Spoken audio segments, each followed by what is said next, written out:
बिस्मिल्लाहिर्रहमानिर्रहीम अस्सलाम वालेकुम। Welcome to pass education system largest online institute in Pakistan for your online entry test preparations. Dear students, आज हम discuss करेंगे फिजिक्स का एक बहुत important topic that is Young's double slit experiment, जिसको हम YDSC कहते हैं।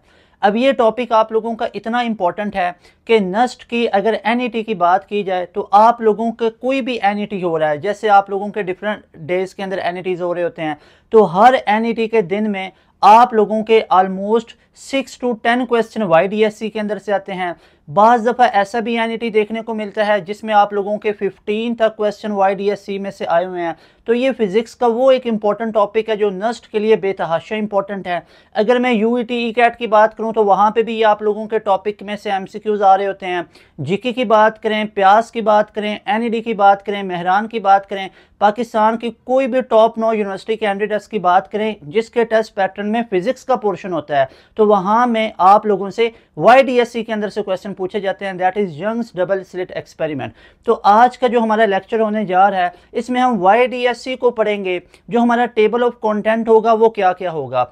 डियर स्टूडेंट्स, सबसे पहले मैं आप लोगों को YDSC का कंप्लीट कॉन्सेप्ट दूंगा कि YDSC हमारे पास है क्या, YDSC की ज़रूरत क्यों पड़ी, YDSC ने लाइट के किन बिहेवियर को एक्सपेरिमेंटली प्रूव किया, YDSC के तमाम फीचर्स को पढ़ेंगे। तो सबसे पहले हम YDSC के कॉन्सेप्ट को पढ़ेंगे, उसके बाद हम YDSC के पूरे कॉन्सेप्ट को फील करेंगे। प्रैक्टिकली एनिमेशंस की मदद से हम देखेंगे कि YDSC है क्या, प्रैक्टिकली ये कैसे इम्प्लीमेंट किया जाता है। और नंबर 3 पे मैं आप लोगों को इसके करवाऊंगा पास्ट पेपर के MCQs जो नस्ट में आ चुके, जो ECAT में आ चुके, NED मेहरान में आ चुके, प्यास में, GK में, आप लोगों के PU के अंदर कहीं पे भी आप लोगों के जो एंटी टेस्ट के MCQs हैं YDSC के टॉपिक में, वो आप लोगों को एंड पे मैं करवाऊंगा। तो सबसे पहले अब हम स्टार्ट करते हैं, YDSC का कोर कॉन्सेप्ट समझते हैं, फिर इस टॉपिक को फील करेंगे, एनिमेशंस की मदद से समझेंगे प्रॉपर, और एंड पे इसके मैं आपको पास्ट पेपर के MCQs करवा दूंगा। I am your physics teacher Taimur Hasan. Make sure अगर आप लोगों ने अभी तक हमारे यूट्यूब चैनल को सब्सक्राइब नहीं किया हुआ तो सबसे पहले आप पास एजुकेशन सिस्टम को सब्सक्राइब करें, और व्हाट्सएप चैनल का लिंक आप लोगों को कमेंट सेक्शन में पिन हुए कमेंट में नजर आएगा, अभी जाके आप लोग उसको भी फॉलो कर लें, क्योंकि हम सारी की सारी अपडेट्स उधर ही शेयर कर रहे होते हैं। लाजमी तौर पे उसके भी आप लोगों ने फॉलो करना, मजा आएगा। आप लोगों ने शुरू से लेकर एंड तक वीडियो पूरी देखनी है, लेक्चर पूरा सुनना है। इंशाल्लाह ताला you people will be very happy. आप लोगों को YDSC की कंप्लीट इंशाल्लाह समझ आ जाएगी। तो चलते हैं, हम अपने लेक्चर को स्टार्ट करते हैं। सबसे पहले इसका YDSC का कोर कॉन्सेप्ट समझते हैं कि YDSC बेसिकली हमारे पास है क्या, इसने किन किन चीजों को प्रूव किया था। So let's have a start. Dear students, हम स्टार्ट करते हैं अपने YDSC के पूरे कोर कॉन्सेप्ट को। तो सबसे पहले आप लोगों के लिए ये चीज़ समझना ज़रूरी है कि लाइट को समझा जाता था कि light behaves only as a particle. अब अगर कोई चीज़ पार्टिकल है तो वो स्ट्रेट लाइन में ट्रैवल करती है, तो लाइट भी नो डाउट स्ट्रेट लाइन में ट्रैवल करती है। लेकिन अगर ऑब्जेक्ट के साइजेस बहुत ज़्यादा हों, यानी अगर हमारे पास जो ऑब्जेक्ट्स हैं उनके size as compare to light wavelength वो बहुत ज़्यादा हों, तो लाइट जब उनमें से पास करेगी तो बिल्कुल स्ट्रेट लाइन में ट्रैवल करेगी।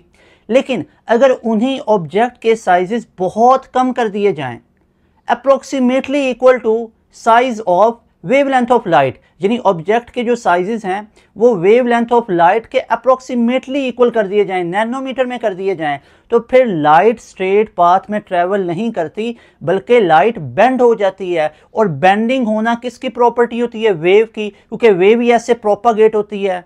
वेव के बारे में आप लोगों ने क्या पढ़ा हुआ अपनी बेसिक क्लासेस से कि वेव वो होता है जो प्रोपागेट करती है और एनर्जी को कैरी करती है। तो प्रोपागेट करती है, ऐसे आगे की तरफ फैलती जाती है।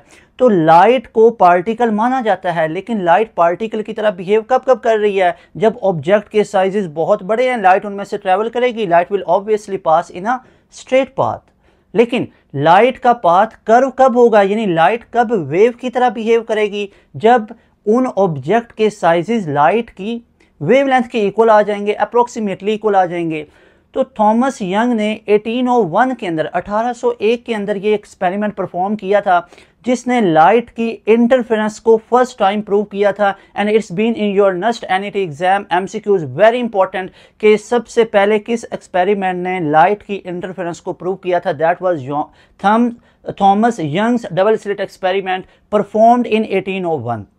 अब थॉमस यंग्स ने क्या किया था, इसने एक्सपेरिमेंट प्रूव किया जिसमें दो तरह की लाइट की प्रॉपर्टीज़ को प्रूव किया जाता है, एक डाइफ्रैक्शन और दूसरा इंटरफेरेंस। तो यहाँ पे हम स्टार्ट करते हैं कि थॉमस यंग ने बेसिकली क्या किया, इसने एक मोनोक्रोमेटिक सोर्स लिया। अब यहाँ पे कुछ चीज़ें आप लोगों को समझना बहुत ज़रूरी हैं। ये जो हमारे पास सोर्स होगा, जो लाइट का सोर्स है, दैट विल बी मोनोक्रोमेटिक। अब मोनोक्रोमेटिक का मतलब क्या होता है, मोनोक्रोमेटिक का मतलब होता है इसकी वेव लेंथ कांस्टेंट होगी, यानी सिंगल कलर की लाइट होगी। अब इस सिंगल कलर की लाइट के अंदर से जब ये लाइट आगे स्प्रेड करेगी, लाइट आगे की तरफ फैलेगी, जैसे फॉर एग्जांपल यहाँ पे आप लोग देखो, अब इस पूरे लाइट के सोर्स के अंदर से ये लाइट यहाँ से प्रोपागेट कर रही है। अब जब ये लाइट प्रोपागेट करके यहाँ तक पहुंची, यहाँ पे दो स्लिट्स हैं हमारे पास। अब ये दो स्लिट कौन कौन सी हैं, एक स्लिट है हमारे पास S1 और दूसरी स्लिट है S2। यहाँ पे आप लोग चेक कर सकते हो, एक ये स्लिट है, दूसरी ये स्लिट है। ये पूरा एक्सपेरिमेंट ना बहुत मैग्नीफाई करके आपको दिखाया गया है। हकीकत में इन दो स्लिट्स के दरमियान जो डिस्टेंस होता है that is very minute and approximately equal to 1 millimetre. ये मिलीमीटर के इक्वल होता है, मिलीमीटर के ऑर्डर में इसको मेजर किया जाता है। ये जो स्लिट के दरमियान डिस्टेंस, ये जो सेपरेशन आप लोगों को नजर आ रही है ना, ये मिलीमीटर के अंदर ली जाती है। और इसको क्या बोला जाता है, इसको डी बोला जाता है। यानी डी बेसिकली क्या होता है, सेपरेशन बिटवीन स्लिट्स, यानी दो स्लिट के दरमियान जो डिस्टेंस है, इस पूरे डिस्टेंस को क्या बोला जाता है, डी बोला जाता है। और यहां पे एक हम लोगों ने स्क्रीन को अप्लाई किया हुआ है, स्क्रीन को लगाया हुआ है। ये पूरी की पूरी हमारे पास एक क्या है, स्क्रीन है, ये वाली स्क्रीन है हमारे पास। अब इस स्क्रीन से लेके इन स्लिट तक का जो डिस्टेंस होता है, इसको कैपिटल एल लिखा जाता है। बहुत बेसिक सी चीजें। यानी अभी तक हमने ये समझा कि जो थॉमस यंग्स था, उसने जो एक्सपेरिमेंट किया, उसने एक मोनोक्रोमेटिक लाइट का सोर्स लिया और इसमें से जब लाइट आगे प्रोपागेट हुई, यहां तक पहुंची। अब अगली कहानी हम देखते हैं। यहां तक हमने देखा कि दो स्लिट्स हैं, एक S1 एक S2। इन दोनों के दरमियान में जो सेपरेशन है that is represented by D, small D, और ये मिलीमीटर में मेजर की जाती है, यानी बहुत कम है। अब आप देख सकते हो ये जो स्लिट के साइजेस हैं ये approximately equal to wavelength of light के इक्वल है। तो अब क्या लाइट स्ट्रेट पाथ में ट्रेवल करेगी? नो, लाइट तो तब स्ट्रेट पाथ में ट्रेवल करती है जब ऑब्जेक्ट के साइजेस बहुत बड़े हों। कह सकते हो कि when object sizes are 1000 time more than the wavelength of light, then जो लाइट है वो स्ट्रेट पाथ में ट्रेवल करती है। लेकिन अगर उन ऑब्जेक्ट के साइजेस लाइट की वेवलेंथ के अप्रोक्सीमेटली इक्वल आ जाए ना, तो फिर लाइट जब उनमें से पास करेगी तो स्ट्रेट पाथ में ट्रेवल नहीं करती, बल्कि वो ऑब्स्टेकल्स के गिर्द बेंड हो जाती है, वेव की तरह बिहेव करने लग जाती है, पार्टिकल की तरह बिहेव नहीं करती। तो होगा क्या, यहां पे जब लाइट पहुंचेगी तो अब लाइट क्या बेसिकली करेगी, अपने इन ऑब्स्टेकल्स के गिर्द बेंड होना शुरू हो जाएगी। तो अब यहां पे भी लाइट आई और लाइट यहां पे, अब क्या होना तो ऐसे चाहिए था ना, लाइट यहां से ट्रेवल करके सीधा यहां पे लाइट पड़ती और यहां पे एक ब्राइट स्पॉट हमारे पास बन जाता। यहां से भी इस स्लिट में से भी लाइट पास करती, स्ट्रेट टू द पास जाती और यहां पे भी एक ग्लो पैदा होता, यहां पे भी ग्लो पैदा होता और दरमियान में सारी जगहों पे डार्कनेस पैदा होती। होना ऐसे चाहिए था, लेकिन ये सारा फिनोमिना तब होना था जब ऑब्जेक्ट के साइजेस लाइट की वेवलेंथ से बहुत ज्यादा हैं, फिर लाइट इनमें से स्ट्रेट ट्रेवल कर सकती थी। लेकिन अब क्या हुआ, अब ये बहुत मैग्नीफाई करके आपको बड़ा करके दिखाया जा रहा है, हकीकत में ये बहुत ही माइन्यूट से, बहुत ही छोटे से साइजेस हैं। अब देखो ना, मान लो अगर मैं यहाँ पे ये एक स्लिट बनाऊंगा, आपको तो ये नजर भी नहीं आएगी। सो दैट इज वाई इनको मैग्नीफाई करके बनाया गया है, ताकि आप इनको ऑब्जर्व कर सकें, एक ये स्लिट और एक ये स्लिट। अब इन स्लिट का जो साइज है वो लाइट की वेवलेंथ के इक्वल है। तो अब लाइट क्या स्ट्रेट लाइन में ट्रेवल करके यहां पे सिर्फ ग्लो बनाएगी? नो, अब लाइट यहां पे ही सिर्फ ग्लो नहीं बनाएगी, बल्कि जब लाइट इस स्लिट में से पास करेगी तो बेंड हो जाएगी, ऐसे बेंड वेव की तरह बिहेव करेगी और ऐसे ऐसे ट्रेवल प्रोपागेट करती जाएगी। सिमिलरली अब यही लाइट है वो इस स्लिट में से भी पास करेगी। अब उसका कलर चेंज करने वाला हूं ताकि आप एक पैटर्न को ऑब्जर्व कर सकें।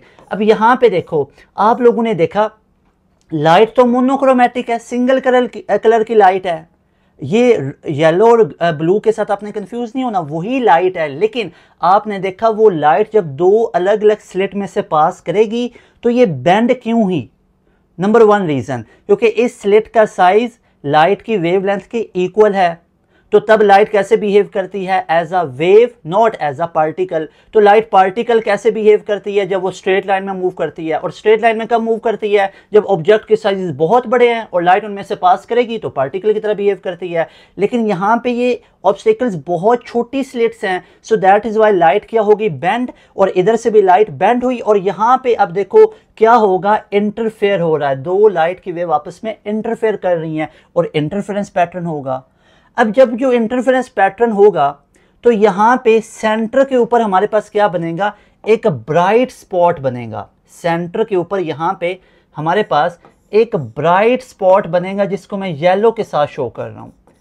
अब होना तो ऐसे चाहिए था, जो समझ में आ रहा है कि ये सेंट्रल स्पॉट तो बिल्कुल डार्क होनी चाहिए थी, लेकिन वो डार्क क्यों नहीं हुई है? क्योंकि जब लाइट इनमें से पास की तो वो ऑब्स्टेकल्स के गिर्द बेंड हुई, लाइट ऐसे वेव की तरह बिहेव करने लगी। और जब वो वेव की तरह बिहेव की तो सेंट्रल स्पॉट हमारे पास क्या बना?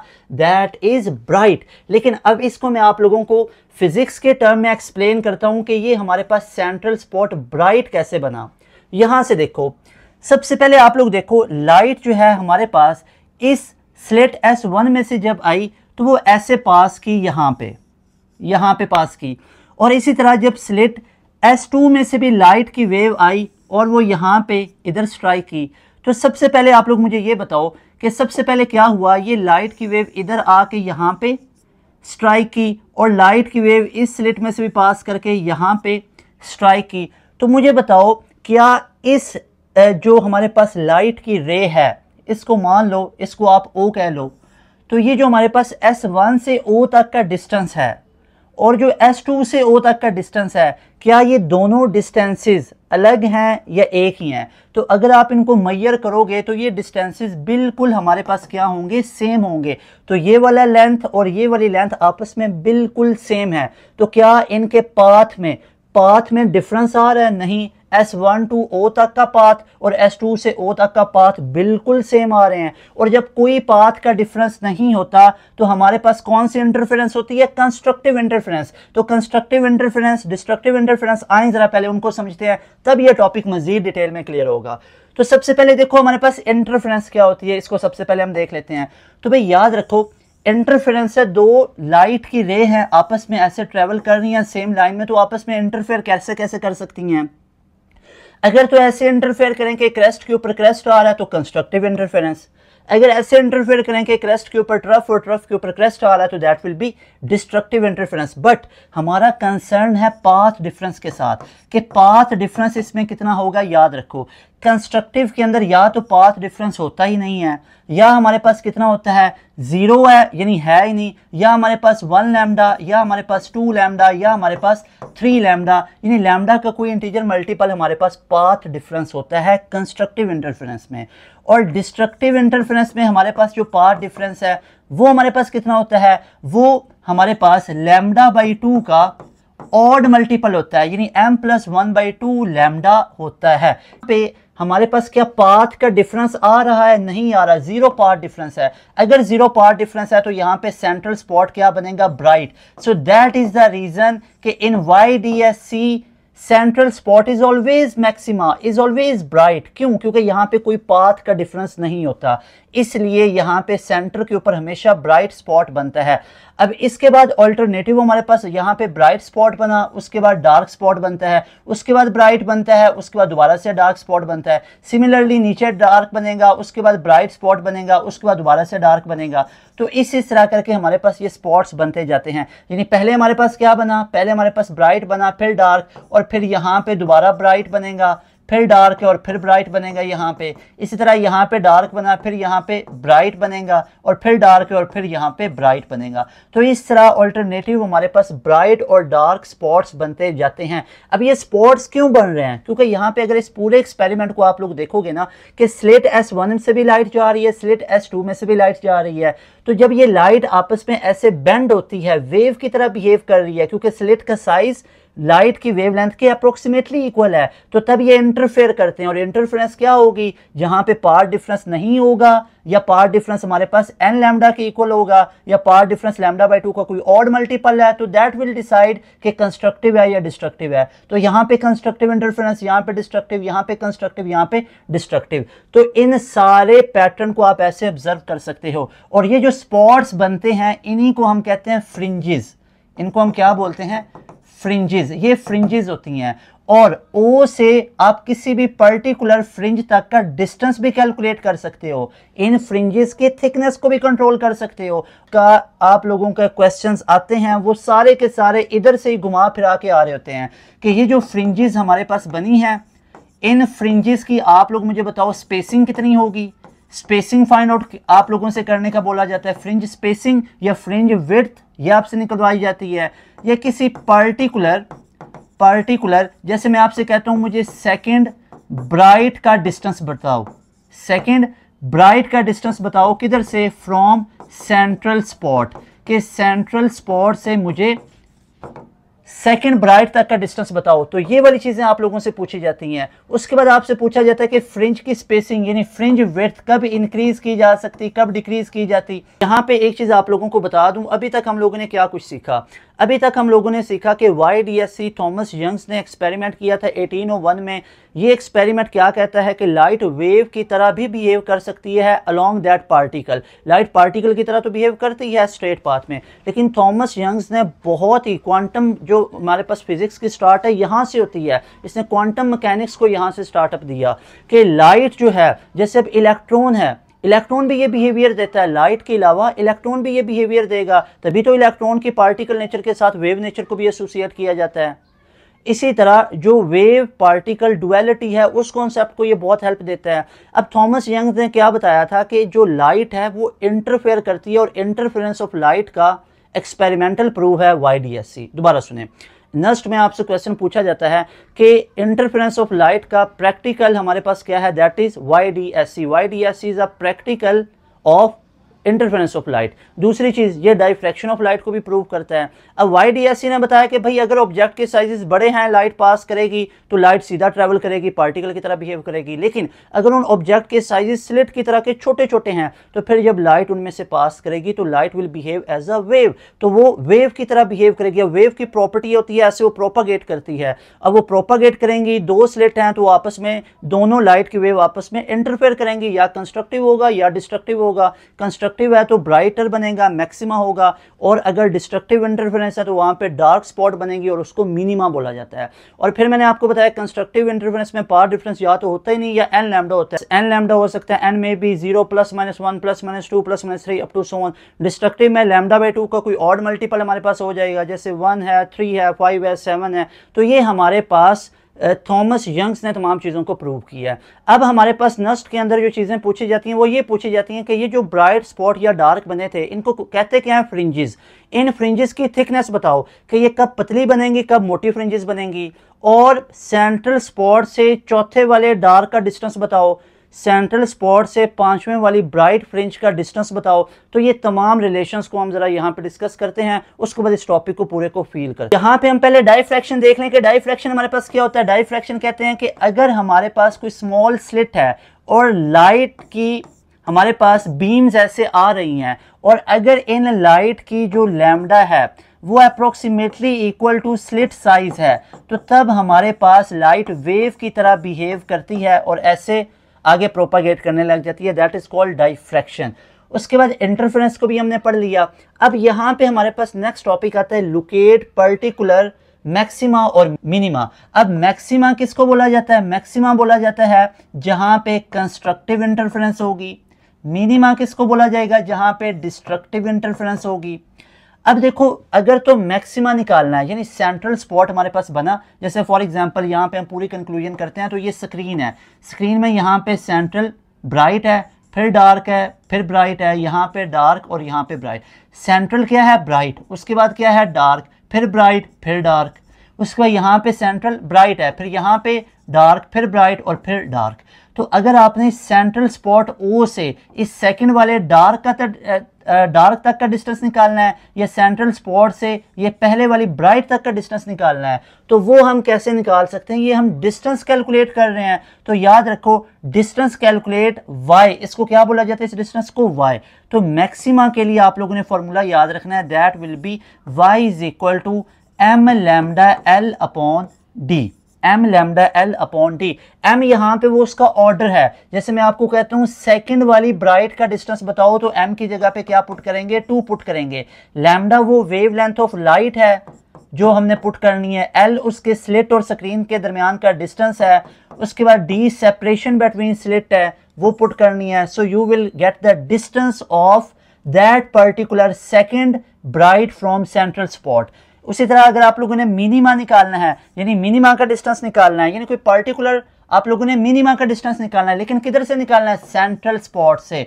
सेंट्रल स्पॉट से अगर निकालना है तो उसका फॉर्मूला होगा, है तो डिस्टेंस तो y से डिनोट करेंगे, m plus half lambda l upon d। ये रिलेशन हमारे पास होता है अगर मिनिमा का डिस्टेंस निकालना है। लेकिन एक चीज यहाँ पे याद रखिएगा, अगर मैं आपसे कहता हूँ सेकेंड डार्क का बताओ, सेकेंड डार्क का, तो सेकेंड डार्क के लिए m की वैल्यू 1 पुट की जाएगी y। अब इस कॉन्सेप्ट को समझो।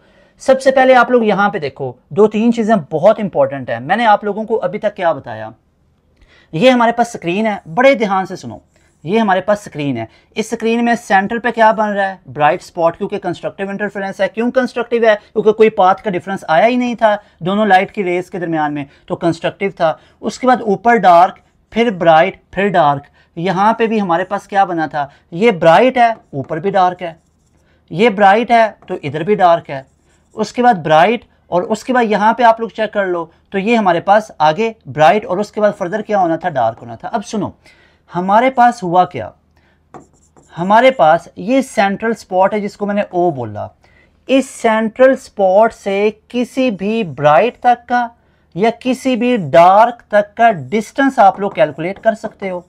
तो कहना इसे कि ये जो ब्राइट है इसको हम बोलेंगे मैक्सिमा, बिल्कुल कह सकते हैं, और जो ये डार्क होगा इसको हम बोलेंगे मिनिमा।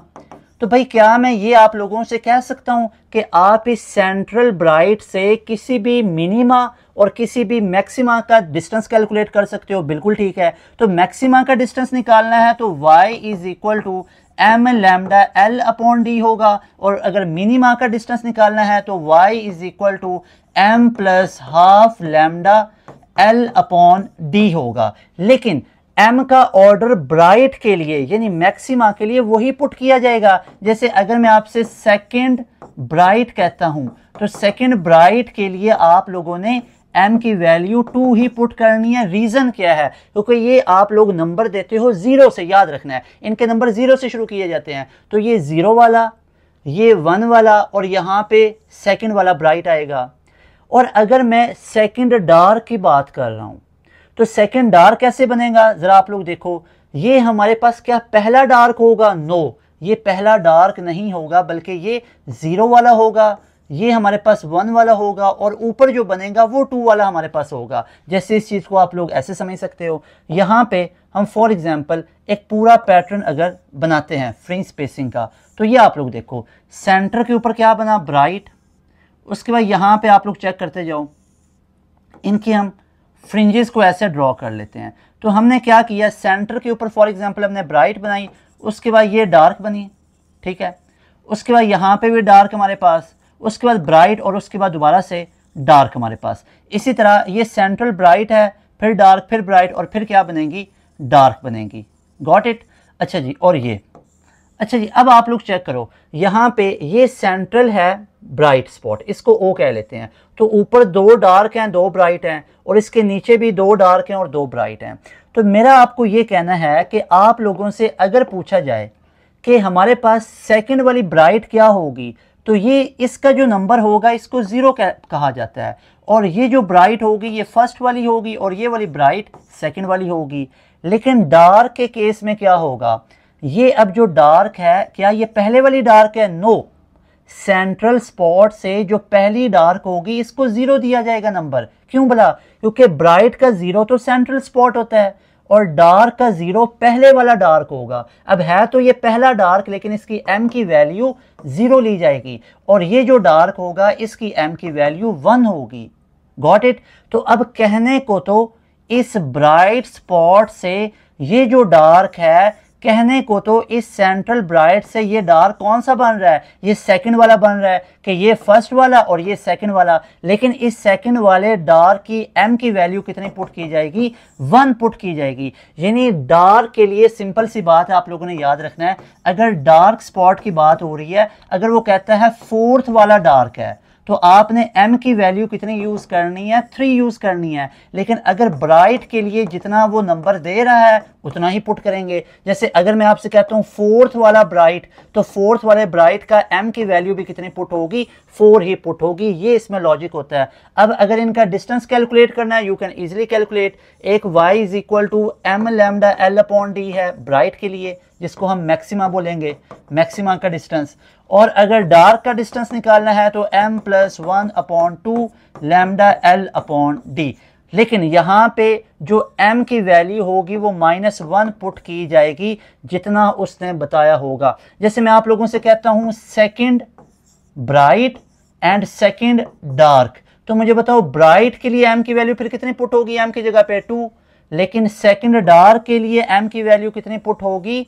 1 पुट होगी, क्योंकि m-1 किया जाएगा। उसकी रीज़न आप लोगों को यहाँ पे बताई है कि जो सेंट्रल स्पॉट है वो मैक्सिमा होता है, उसका नंबर 0, फिर ये पहला और ये दूसरा। लेकिन डार्क के लिए जो पहला होता है ना, उसको 0 लिया जाता है, क्योंकि ये नंबरिंग 0 से शुरू की जाती है। आई होप कि आप लोगों को यहाँ तक तमाम चीज़ें क्लियर हुई होंगी कि अगर if you are going to calculate the distance of some particular fringes from the central spot, you can easily calculate the distance between central spot to that fixed fringes। May be bright fringe है, dark fringe है, तो आप central spot से उस dark तक का या central spot से उस ब्राइट तक का डिस्टेंस निकाल सकते हो by the formula m equal to m lambda l upon D. या ब्राइट के लिए है और डार्क के लिए m plus half lambda l upon D, where d separation between slit, slit के दरमियान कितना डिस्टेंस है, l स्लिट और स्क्रीन के बीच का डिस्टेंस, और जो हमारे पास m है उसका ऑर्डर होता है।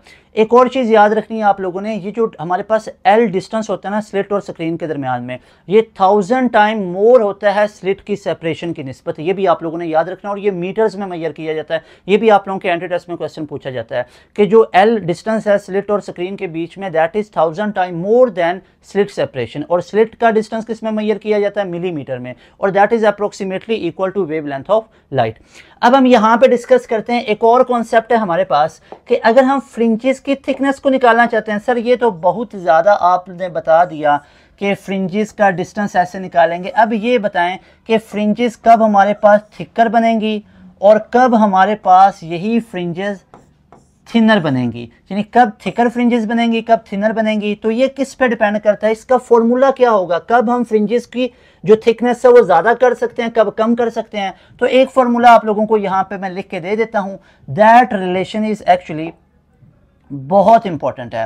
दैट इज delta Y is equal to lambda L upon D. इस फॉर्मूला की मदद से फ्रिंजेस की विड्थ को निकाला जा सकता है। Where lambda is wavelength of light, L is distance between slit and screen, and D is separation between slit. तो मुझे सिंपल सा ये बताओ, अगर आपसे पेपर में, नस्ट के पेपर में आप लोगों से पूछा जाए कि you want to get thicker fringes, आपको थिकर फ्रिंजेस चाहिए हैं, तो स्लिट के बीच का डिस्टेंस आप क्या करोगे? मुझे बताओ, इस ए वाले केस को चूज करोगे या बी वाले केस को? जरा मुझे कमेंट करके बताओ ना कि ए वाले केस को चूज करोगे या बी वाले। आप लोग क्या चाहते हो? आप थिकर फ्रिंजेस चाहते हो, मोटी मोटी फ्रिंजेस चाहते हो। तो भाई फ्रिंजेस की स्पेसिंग आप ज्यादा चाहते हो तो सेपरेशन को कम करना पड़ेगा। सेपरेशन कहाँ पे कम है? ए वाले केस में सेपरेशन कम है और बी वाले केस में ज़्यादा है। तो डी ए, जो ए की सेपरेशन है दैट इज़ मिनिमम, ये लेसर देन बी वाले की निस्बत है, क्योंकि बी वाले की सेपरेशन ज़्यादा है, डी ज़्यादा है। तो हम कम सेपरेशन को यूज़ करेंगे। जितना डी कम होगा उतना ही हमारे पास फ्रिंजेस की थिकनेस, फ्रिंजेस की स्पेसिंग ज़्यादा होंगी, थिकर बनेंगी। सो दैट इज़ वाई हमारे पास कौन से केस को चूज़ करेंगे, ए वाले को चूज़ करेंगे। एक और सिनेरियो बनाते हैं, ज़रा देखें। अभी एमसीक्यूज़ की प्रैक्टिस नहीं कर रहा, अभी आपको फील करवा रहा हूँ थोड़ा सा टॉपिक, आपको पता चले कि इन टॉपिक्स को समझना कैसे होता है। आप लोग अगर ये सारी चीज़ें करके जाते हो, मैं देखता हूँ कैसे नहीं एनईटी के अंदर 180 प्लस स्कोर आते, कैसे नहीं 170 प्लस के स्कोर आते, कैसे नहीं ई कैट के अंदर 396 390 प्लस आते। तो हमारे स्टूडेंट के, हमारे बैचेस के स्टूडेंट के आते हैं, यही तो रीज़न है। ऐसे तमाम चीज़ें करके कर जाएं। ज़रा देखो, हमारे पास फ्रिंज स्पेसिंग का फॉर्मूला होता है फ्रिंज स्पेसिंग का, that is lambda L upon D. अब मैं आपसे पूछता हूं कि मुझे चाहिए है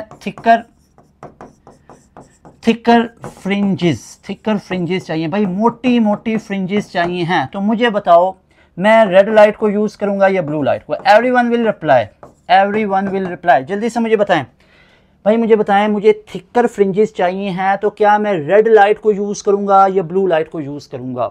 सोचो शाबाश, आप लोगों को फ्रिंजेस जो हैं वो मोटी मोटी चाहिए, बड़ी बड़ी चाहिए, थिकर चाहिए। तो आप रेड लाइट को यूज़ करोगे या ब्लू लाइट को यूज़ करोगे? तो सोचो ना, जो ये फ्रिंज स्पेसिंग है ये किस पे डिपेंड कर रही है भाई? ये डिपेंड कर रही है लैम्डा पे, ये डी पे और एल पे। तो ना तो डी का जिक्र आया, ना लेंथ का जिक्र आ रहा है हमारे पास, सिर्फ और सिर्फ रेड और ब्लू आपको ये सिर्फ एक चीज़ दे सकते हैं, दैट इज़ लैम्डा। आप लोगों ने क्या पढ़ा हुआ है? ये आप लोगों ने एक रिलेशन तो पढ़ा ही होगा, विब ग्योर वाला। वेब ग्योर, जैसे इधर को मूव करेंगे तो वेव लेंथ बढ़ती है, फ्रीक्वेंसी कम होती है, एनर्जी कम होती है। इधर को मूव करेंगे तो वेव लेंथ कम होती है, फ्रीक्वेंसी ज़्यादा होती है और एनर्जी भी ज़्यादा होती है। वॉयलेट से ज़्यादा अल्ट्रा वॉयलेट की, रेड से ज़्यादा वेव लेंथ इंफ्रा रेड की। तो मुझे ये बताओ भाई, वेव लेंथ किसकी ज़्यादा होगी? आप बोलोगे सर ब्लू तो कहीं ना कहीं पे इधर बेचारा पड़ा हुआ है, ब्लू कहीं ना कहीं तो इधर पड़ा हुआ है, रेड आगे चल के पड़ा हुआ है, रेड आगे इधर हमारे पास पड़ा हुआ है, ब्लू इधर है, रेड इधर है। तो किसकी वेवलेंथ ज्यादा है? वेवलेंथ इधर को बढ़ रही है, तो रेड की वेवलेंथ ज्यादा है। तो मैं कह सकता हूं कि रेड लाइट की वेवलेंथ ज्यादा है ब्लू लाइट की वेवलेंथ से।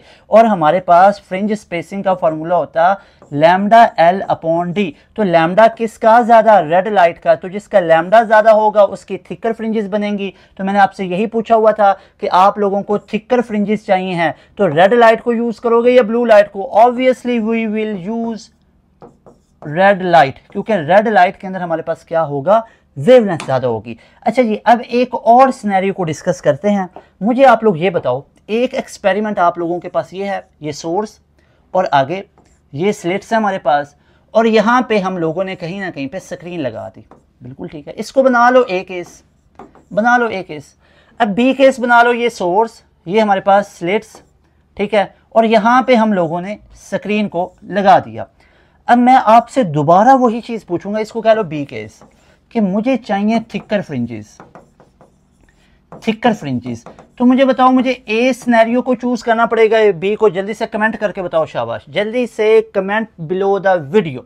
इस वीडियो के नीचे कमेंट करके बताओ कि सर इसके अंदर हम ये यूज करेंगे, प्रॉपर रीजन के साथ बताओ। One should must comment under this lecture, under this video, कि आप लोग ए केस को चूज करोगे या बी को। तो यहाँ पे आप लोगों को एक चीज नजर आई कि अप्रोक्सीमेटली ना, पहले अप्रोक्सीमेटली को छोड़ो, सारी चीजों को छोड़ो, थिकर फ्रिंजेस या थिनर, मतलब किस चीज के बारे में बात हो रही है? वो बात कर रहा है फ्रिंज स्पेसिंग की। बड़ा सियाना वो फ्रिंज स्पेसिंग की बात कर रहा है। Delta Y is equal to lambda L upon D. तो मुझे बताओ, फ्रिंज स्पेसिंग किसके डायरेक्टली प्रोपोर्शनल? लैम्डा के। तो क्या लैम्डा का उधर कोई लिखा हुआ था? क्या इस पूरे सिनेरियो में कहीं पे लैम्डा का जिक्र हुआ है? रेड लाइट, ब्लू लाइट, एक वेवलेंथ बनी हुई छोटी एक बड़ी, कोई ऐसा सीन है? नो। ठीक है जी, लैम्डा तक हमारा मतलब यहाँ पे काम नहीं करेगा। उसके बाद दूसरा ये डिपेंड करता है किसके ऊपर? सेपरेशन बिटवीन स्लिट के ऊपर, इनवर्सली प्रोपोर्शनल है। तो मुझे बताओ, क्या सेपरेशन में फर्क आ रहा है? ऑलमोस्ट सेम है, इसका डी और इसका डी ऑलमोस्ट सेम है, कोई इतना डिफरेंस नहीं आ रहा है। तो डी भी यहाँ पे काम नहीं किया। एक चीज है, इस स्लिट और स्क्रीन के बीच का डिस्टेंस कैपिटल एल, इस स्लिट और स्क्रीन के बीच का डिस्टेंस कैपिटल एल, क्या फ्रिंज स्पेसिंग इस कैपिटल एल पर डिपेंड करती है? यस करती है। Delta Y is directly proportional to capital L. तो मुझे बताओ, यहाँ पे डिस्टेंस बी वाले में ज़्यादा है तो थिकर फ्रिंजेस किस में बनेंगी, जिसमें ये एल की वैल्यू ज़्यादा होगी वहाँ पे थिकर फ्रिंजेस बनेंगी। So we will choose the B experiment to get the thicker fringes. अगर हमें थिकर फ्रिंजेस चाहिए हैं तो हम बी वाले सिनेरियो को चूज़ करेंगे। जितना इनको दूर दूर कर दोगे, जितना इनको खींच के दूर लेके जाओगे स्लेट और स्क्रीन को, उतनी मोटी मोटी फ्रिंजेस बनेंगी, और जितना इनको करीब लेके आओगे उतनी पतली पतली फ्रिंजेस बनेंगी। और दूसरा, अगर आप लोग इस सेपरेशन को बढ़ा दोगे तो फ्रिंजेस स्मॉल होंगी, और अगर इस सेपरेशन को कम कर दोगे तो फ्रिंजेस ज़्यादा होंगी। तो that was all about your YDSC core concept जो मैंने आप लोगों को यहाँ पे बताएं। Now it's time to feel this topic. इसको एनिमेशन की मदद से फील करना, समझना कि कैसे आप लोग अगर स्लिट और स्क्रीन का डिस्टेंस कम करोगे तो फ्रिंजेस थिनर हो जाएंगी, कैसे स्लिट और स्क्रीन का डिस्टेंस ज़्यादा करोगे तो फ्रिंजेस थिक हो जाएंगी, कैसे स्लिट की सेपरेशन को बढ़ाओगे तो फ्रिंजेस थिनर हो जाएंगी, पतली हो जाएंगी, कैसे आप लोग डी को कम करोगे और फ्रिंजेस थिकर हो जाएंगी। तो आइए ज़रा इस टॉपिक को फील करते हैं। इंशाल्लाह you will get maximum 100% concept related to your, इंशाल्लाह you will get 100% concept of this YDSE। चलते हैं, मैं आपको एनिमेशन के ऊपर लेके चलता हूँ। अच्छा जी डियर स्टूडेंट्स, अब मैं आप लोगों को तमाम एनिमेशंस की मदद से ये लेक्चर समझाता हूँ। इंशाल्लाह आप लोगों को 100% ये तमाम चीज़ें क्लियर हो जाएंगी। जो आप लोगों का थ्योरेटिकल पोर्शन था, जो नस्ट के रिलेटेड चीज़ें पूछी जाती हैं, each and everything we have discussed. अब नाउ इट्स टाइम कि आप लोगों को एनिमेशन की मदद से ये मैं पूरा लेक्चर को समझाऊं। अब देखो, सबसे पहले हम क्यों ना डिस्कस कर लें वेव क्या होता है। सबसे पहले देखो वेव के टॉपिक को समझो। भाई वेव क्या होता है? Water wave. भाई ये वाटर का ड्रॉप गिरा, ये आगे वेव प्रोपागेट की जा रही है, वेव आगे प्रोपागेट हो रही हैं। तो भाई वाटर वेव होती हैं, नो डाउट होती हैं। क्या साउंड वेव भी होती हैं? होती हैं ना। ये साउंड वेव भी तो प्रोपागेट है, इधर से साउंड ट्रैवल कर रहा है। मिसाल के तौर पे ये साउंड है, ये ऐसे प्रोपागेट होता है। मिसाल के तौर पे इसको स्टार्ट करते हैं तो आप बोलना शुरू कर रहे हैं। जैसे मैं यहाँ से बोल रहा हूँ, मैं इधर से बोल रहा हूँ, तो मेरा ये साउंड आगे साउंड वेव की मदद से ट्रैवल हो रहा है। ये आप लोगों को आवाज़ कैसे आ रही है? वेव्स की मदद से। आपके जो मोबाइल फ़ोन पीसी है उसमें जो माइक्रोफोन, आप लोगों का हेडफोन लगा हुआ है, आप उसकी मदद से रिसीवर लगाओ, उसकी मदद से सुन पा रहे हो, तो साउंड वेव भी ट्रैवल करती हैं। सिमिलरली लाइट वेव, लाइट भी ऐसे प्रोपागेट करती है। तो देखो लाइट यहाँ पे पार्टिकल की तरह बिहेव कर रही है या वेव की तरह बिहेव कर रही है। अब एक पहले टॉपिक समझो, हमारे पास ये वेव समझ में आ गया। अब देख लो डाइफ्रैक्शन क्या होती है। भाई डाइफ्रैक्शन कहते हैं एक छोटू सा स्लिट है, ये देखो ये छोटू सा हमारे पास एक स्लिट है। लाइट जब इस स्लिट में से पास करेगी तो बेंड हो जाएगी। अब ये जो हमारे पास यहाँ पे आप लोगों को नजर आ रहा है ना, ये पूरे का पूरा इसको मैग्नीफाई करके इधर बनाया हुआ है। ये देखो यहाँ पे इस पूरे को मैग्नीफाई किया और आप लोगों को यहाँ पे ये नजर आ रहा होगा, ये मैग्नीफाई करके इधर बनाया हुआ है।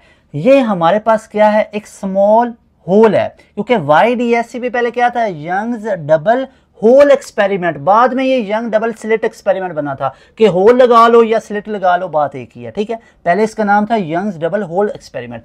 अब देखो ये हमारे पास एक छोटू सा होल है जिसको मैग्नीफाई करके बड़ा दिखाया हुआ है।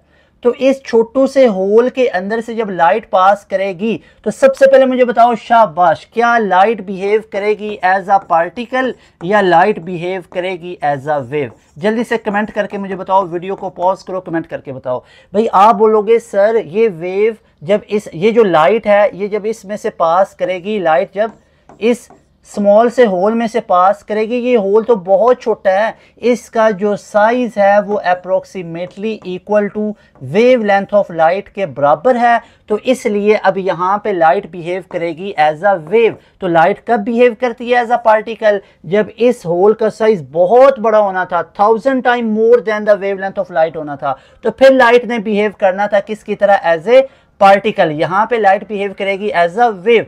तो अच्छा जी, अब यहां पे देखो जैसे ही लाइट इसमें से पास करेगी, इसको ऑन करते हैं, चेक कीजिएगा। जैसे ही लाइट को ऑन किया तो यहां पे आप लोग चेक कर सकते हो हुआ हमारे पास क्या। जरा आप लोग इसको फील करो। देखो जब लाइट यहां से ट्रेवल कर रही है, फॉर एग्जांपल ये लाइट है हमारे पास और लाइट यहां से ट्रैवल करके, ये लाइट पूरी ऐसे यहाँ से ट्रैवल करके इस होल में से पास की, तो लाइट वेव की तरह हुई। ऐसा नहीं हुआ कि होल में से पास करने के बाद लाइट बिल्कुल सीधी गई, होना तो ऐसे चाहिए था। लाइट होल में से पास करके सीधे ट्रेवल कर जाती, लेकिन ये इसका इफेक्ट इधर को भी क्यों जा रहा है, इधर को भी इफेक्ट क्यों जा रहा है? जस्ट बिकॉज कि लाइट यहाँ पे वेव की तरह आगे की तरफ प्रोपागेट हो रही है, वेव की तरह आगे की तरफ फैल रही है, तभी तो इसका इतना ज्यादा एक्सपोजर यहाँ पे बन रहा है। तभी तो एक छोटे से स्लिट रूम के अंदर छोटा सा होल भी हो तो पूरे कमरे में रोशनी आ जाती है। That is a best example of diffraction of light. तो ये डाइफ्रैक्शन ऑफ लाइट होती है, that is diffraction of light, कि यहाँ होल में से लाइट पास करेगी तो कैसे हो जाएगी, ऐसे आगे ऑब्स्टेकल्स के गिर्द बेंड हो जाती है। So that was about diffraction. I hope आपको डाइफ्रैक्शन का कॉन्सेप्ट आया। Now it's time to feel the concept of interference. अब इंटरफेरेंस क्या होता है? एक लाइट की वेव चल रही है, लाइट को कोई मसला ही नहीं है, बड़े अपने मस्ती में आगे की तरफ जा रही है, कोई मसले की बात नहीं है। लेकिन इंटरफेरेंस कब होगी? जब दूसरी भी लाइट की वेव आएगी। सर इंटरफेरेंस जब होती है तो हमने तो पढ़ रखा है कि इंटरफेरेंस के अंदर तो या तो कंस्ट्रक्शन होती है या डिस्ट्रक्शन होती है, यानी कंस्ट्रक्टिव इंटरफेरेंस बनता है या डिस्ट्रक्टिव बनता है। जहां पे कंस्ट्रक्टिव होगा वहां पे ब्राइट स्पॉट बनेगी, जहां पे डिस्ट्रक्टिव होगा वहां पे डार्क। तो हमें तो पता ही नहीं चल रहा। तो देखो ना, यहाँ पे लाइट क्या हो रही है, इधर से प्रोपागेट कर रही है, बिल्कुल कर रही है, और लाइट इधर से भी प्रोपागेट कर रही है, यहां से भी। तो क्या ये लाइट आपस में इंटरफेयर कर रही है? बिल्कुल। यहाँ पे चेक करो, यहाँ पे इंटरफेरेंस हुआ, यहाँ पे इंटरफेरेंस हुआ, यहाँ पे भी इंटरफेरेंस, यहाँ पे भी इंटरफेरेंस, यहाँ पे भी इंटरफेरेंस।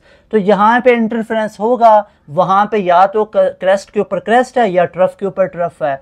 तो जहाँ पे क्रेस्ट आएगा कोई पार्ट डिफरेंस नहीं, या एन लैम्डा के इक्वल है तो वहाँ पे कंस्ट्रक्टिव, और जहाँ पे लैम्डा बाई 2 का कोई ऑड मल्टीपल है वहाँ पे डिस्ट्रक्टिव इंटरफेरेंस होगी और डार्क स्पॉट बनेगी। तो अब हम एक काम करते हैं, स्क्रीन लगाते हैं ना, तो स्क्रीन लगाएंगे तो पता चलेगा कहाँ पे कंस्ट्रक्टिव है कहाँ पे डिस्ट्रक्टिव। तो चेक करो, स्क्रीन लगाई तो ये हमें क्या मिल रहा है, जरा ध्यान करें, शाबाश। यहाँ पे हमें क्या नजर आ रहे हैं? Bright spot. तो यहाँ पे क्या हो रही है? Constructive interference. यहाँ पे हमें क्या मिल रहा है? Dark spot. तो यहाँ पे क्या हो रहा है? Destructive interference. फिर हमें क्या मिल रहा है? Bright spot. यहाँ पे क्या हो रही है? Constructive interference. फिर क्या मिला? Dark spot. तो यहाँ पे डिस्ट्रक्टिव इंटरफेरेंस। यहाँ पे हमारे पास क्या है? Bright spot. यहाँ पे कंस्ट्रक्टिव इंटरफेरेंस, और यहाँ पे डार्क स्पॉट। तो यहाँ पे destructive interference. Everybody is clear? क्या तमाम चीज़ें आप लोगों को क्लियर हुई हैं?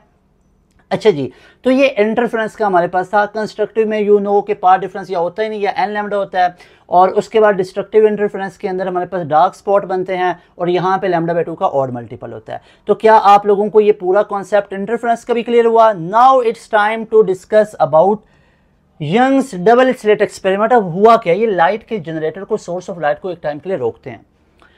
अब भाइयों मेरी बहनों याद रखो, जो हमारे पास YDSE है, यंग्स डबल स्लिट एक्सपेरिमेंट है, वो क्या कहता है? दो स्लिट हैं, एक मोनोक्रोमेटिक लाइट है, सिंगल कलर की लाइट है, लेजर लाइट है। जो सिंगल कलर लाइट होती है, लेजर होता है ना, light amplification by stimulated emission of radiation, तब जाके लेजर बनता है। सिंगल कलर की लाइट होती है। मोनो मीन सेम, क्रोम मतलब कलर। कलर कौन डिसाइड करता है? वेवलेंथ। वेवलेंथ फिक्स कर दो, कलर फिक्स हो जाएगा। रेड की वेवलेंथ फिक्स है, ब्लू की वेवलेंथ फिक्स है। जब आप वेवलेंथ को चेंज करोगे कलर चेंज हो जाएगा। जैसे लार्जर वेवलेंथ करोगे तो रेड लाइट होना शुरू हो जाएगी, स्मॉलर वेवलेंथ करोगे तो ब्लू वॉयलेट की तरफ चलना शुरू हो जाएगी। Got it? ओके जी। तो अब हम डिस्कस करते हैं कि YDSE एक्सपेरिमेंट में कैसे हमारे पास कंस्ट्रक्टिव और डिस्ट्रक्टिव इंटरफेरेंस होती है, और क्या क्या फिनोमिना मैंने आपको बताए उनका प्रैक्टिकल फील करते हैं, कि सेपरेशन को कम और ज़्यादा करते हैं, और फ्रिंजेस देखते हैं क्या पतली और मोटी होती है या नहीं। आओ जरा चेक करते हैं। सबसे पहले देखो, लाइट के जनरेटर को स्टार्ट किया। अब रुको, यहाँ पे रुको। जब ये लाइट आगे ट्रेवल कर रही है, अब होने को तो ये होना चाहिए था भाई, हमने ये पढ़ा हुआ था स्टार्ट में, हम पहले पुराने ज़माने के साइंसदान बन जाते हैं, तो हमने भाई ये पढ़ा हुआ था कि होने को तो ऐसा होना चाहिए था कि जिधर हमारे पास ये स्लिट है, जिधर ये होल है, उस होल के बिल्कुल सामने क्या होना चाहिए था? एक ब्राइट स्पॉट बनना चाहिए था।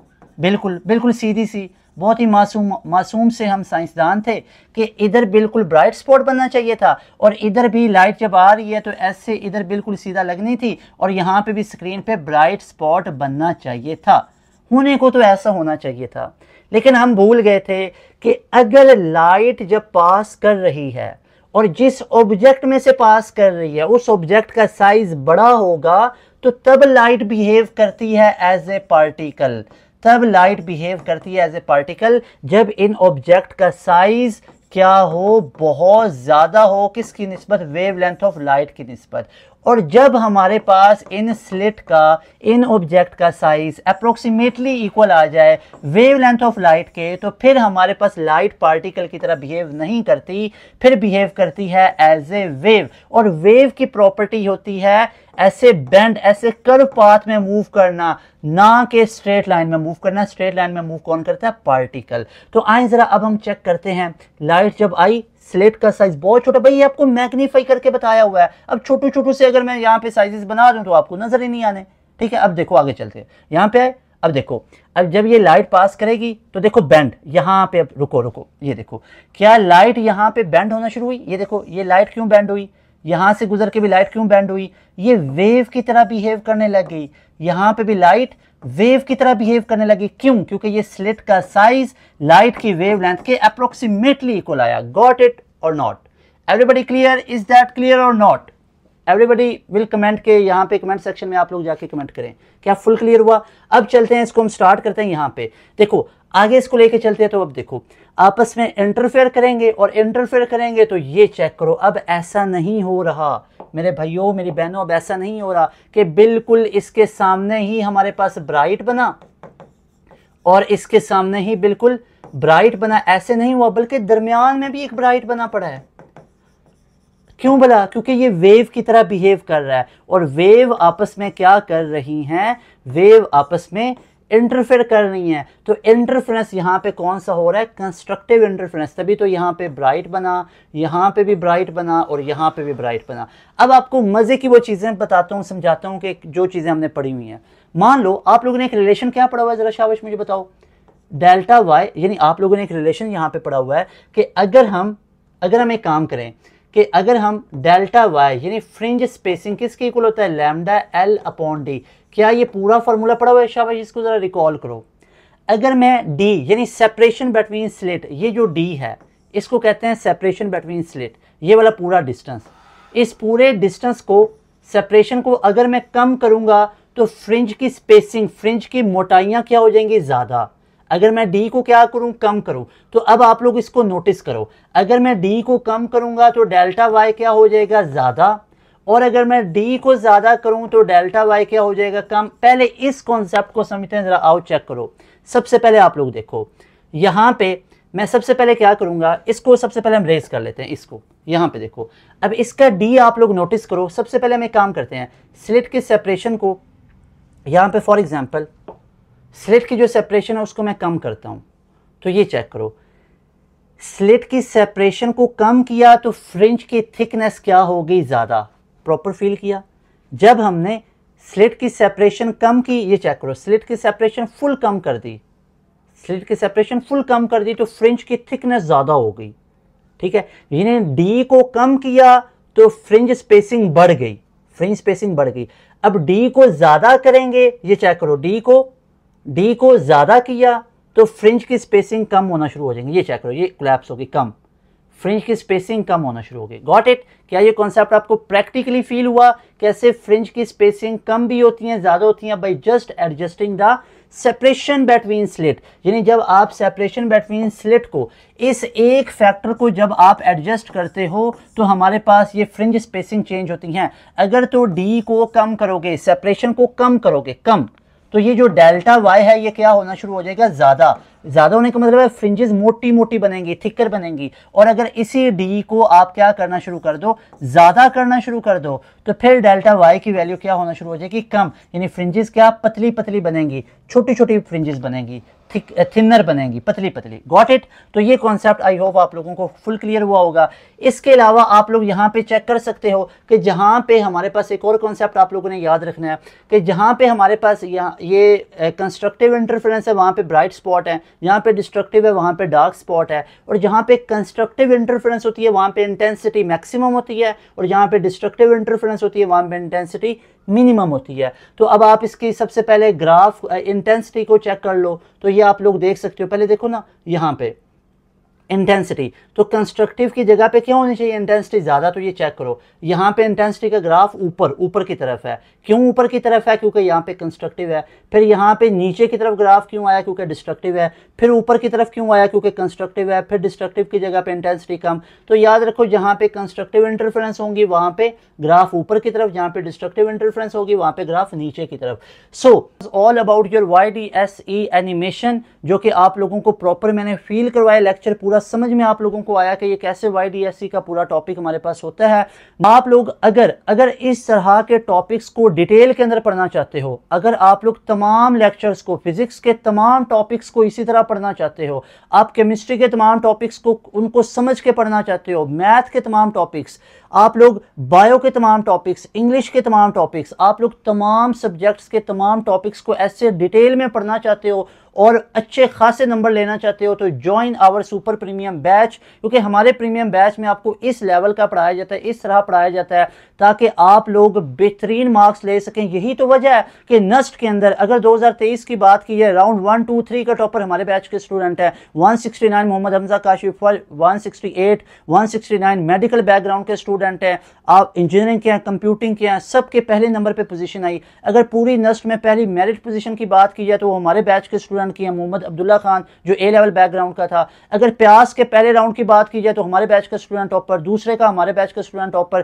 तीसरे में हमारे स्टूडेंट। पहले राउंड में ही हमारे बच्चे 90 तक जा रहे होते हैं, 86, 87 को जा रहे होते हैं। जब लोगों का सिलेबस ही कंप्लीट नहीं होता है, हमारे बच्चे प्यास के पहले राउंड में टॉप कर रहे हैं, नस्ट NET के पहले राउंड में टॉप कर रहे हैं। मैं आप लोगों को दावे से कह रहा हूँ, कई ऐसे इदारे आप लोगों को सिलेबस ही नहीं कंप्लीट करवाएंगे, अभी NET 1 गुजरेगा पता ही नहीं चलेगा। तो पास एजुकेशन सिस्टम हमारे बैचेस में ना सिर्फ आप लोगों का पूरा सिलेबस कंप्लीट करवाया जाएगा, बल्कि आप लोगों की रिवीजन्स मल्टीपल टाइम होंगे, टेस्ट सेशन लिया जाएगा, कोई रिकॉर्डेड लेक्चर्स नहीं पकड़ाए जाएंगे, आप लोगों को लाइव क्लास में पार्ट 1 पार्ट 2 का सारा सिलेबस कंप्लीट करवाया जाएगा। इसके अलावा टॉप नॉच फैकल्टी हैं, आप लोगों को एक एक सब्जेक्ट के 4-4 लोग पढ़ा रहे होते हैं, लेकिन आप लोगों के लिए एक ही टीचर आप लोगों को पढ़ाएगा। फिजिक्स का अलग टीचर, मैथ का अलग टीचर, और केमिस्ट्री का अलग, बायो का अलग, इंग्लिश का अलग, क्वांटिटेटिव बेसिक मैथ का अलग टीचर। आप लोगों को अलग अलग टीचर पढ़ाएंगे, लेकिन आप लोगों का एक स्पेसिफिक फिजिक्स का एक ही टीचर आप लोगों को पढ़ा रहा है। केमिस्ट्री का एक, ऐसा नहीं है कि पार्ट 1 को कोई, पार्ट 2 को कोई, फिर पार्ट ऐसे कर के टेस्ट कोई, ऐसे आप लोगों के टीचर्स के साथ वो कंपेटिबिलिटी नहीं बन पाती है, अंडरस्टैंडिंग नहीं बन पाती है। तो आप लोगों को वो जो टीचर्स हैं वो अपने अपने कॉलेजेस के HODs हैं, वो ऐसे टीचर हैं जो आगे एप्टीट्यूड पढ़ाने वाले टीचर्स को ट्रेन कर रहे होते हैं। और अगर फिजिकल इंस्टीट्यूट्स में ऐसे टीचर से पढ़ोगे तो 50, 60, 70 हज़ार आप लोगों से चार्ज किया जाता है, और वही टीचर्स आप लोगों को हमारे बैच में पढ़ाते हुए नजर आएंगे। आप लोगों को जस्ट 7,000 में आप लोगों को वो पढ़ाते हुए नजर आएंगे। You have to pay just 7,000, you will get enrolment into our premium batch.